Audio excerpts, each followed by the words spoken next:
That's horrifying. It's not even glass or something. Good times. Oh. On a related note to that, how much fake blood did you guys go through?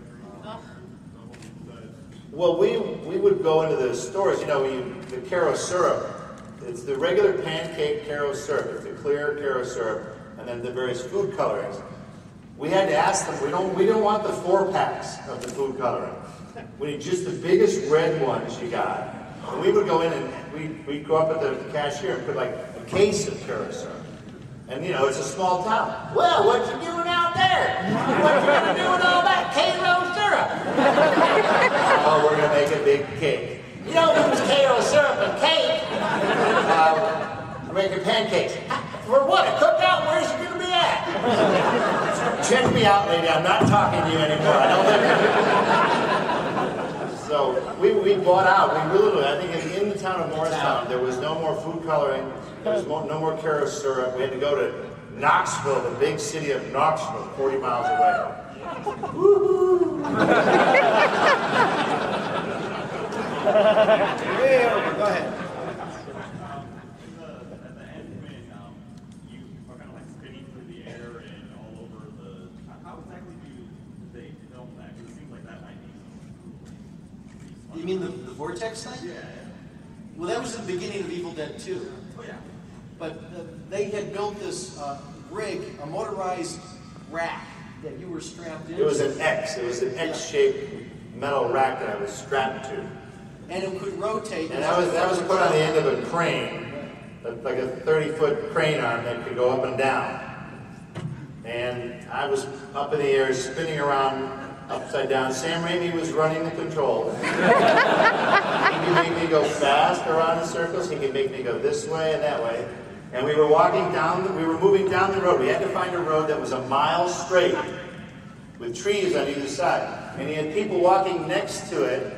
The crane's moving down the street, and people with branches are smashing into me as I'm going around circles down this road, shot in Cheraw, South Carolina.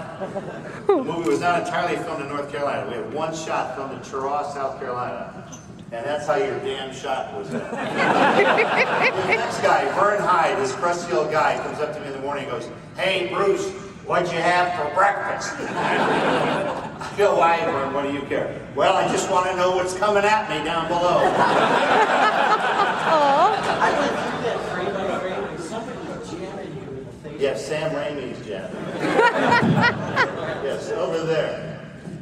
Nowadays, filmmakers are constantly chasing tax credits, state to state, in Illinois, Louisiana. In 1979, what made you choose Tennessee instead of your home state of Michigan?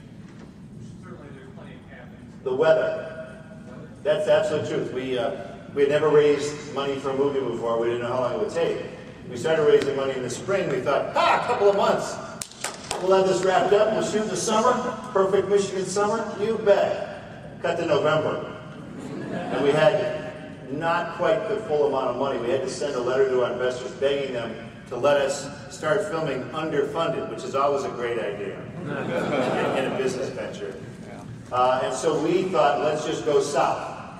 And it was one of the warmest winters on record in Michigan and one of the coldest in Tennessee that year, so that worked out great. Was there ever a plot discussed for Evil Dead 4 that you could share? No. Only because there was never any script. We never got that far. Now, sit down.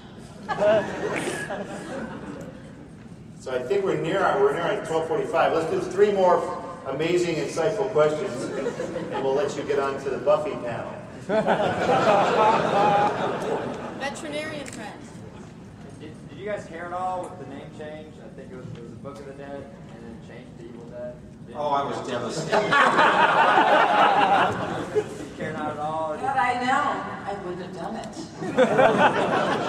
I remember Sam, well, he had an agent, Irvin Shapiro, who said that if you have book in the title, kids may think they're going to be expected to read at some point during the movie. So Sam asked all of us for title suggestions. My first was Sex Bad Must Kill. And the other was Lick the Blood Off My Shovel, now my favorite inscription.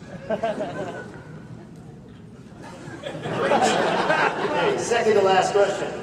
End of Army of Darkness, you've got two endings. You've got the alternate ending. Which one do you guys prefer?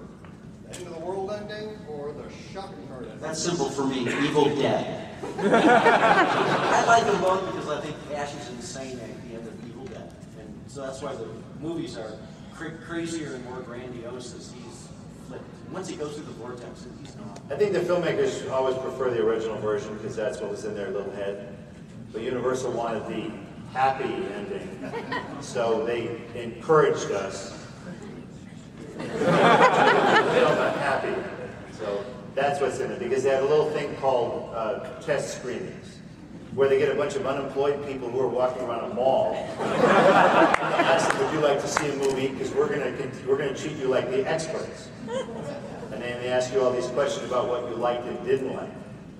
And so, thanks to a bunch of unemployed people in Burbank, we have a happy ending now on Army of Darkness. And I'm not that far from the truth. That's the absurdity of this business.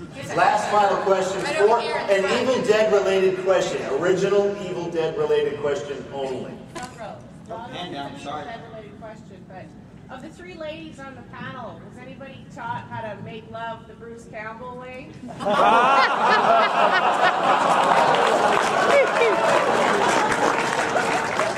We didn't need to be taught.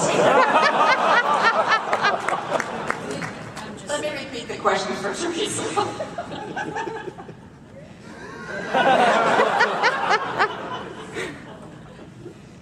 Wasn't that part of the audition?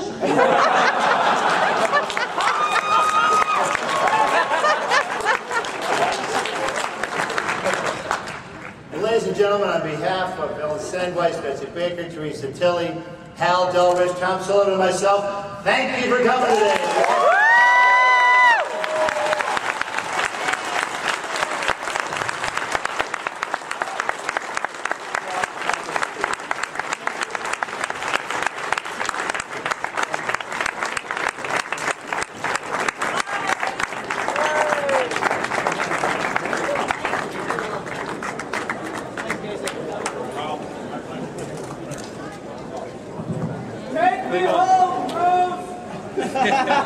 How rich are you?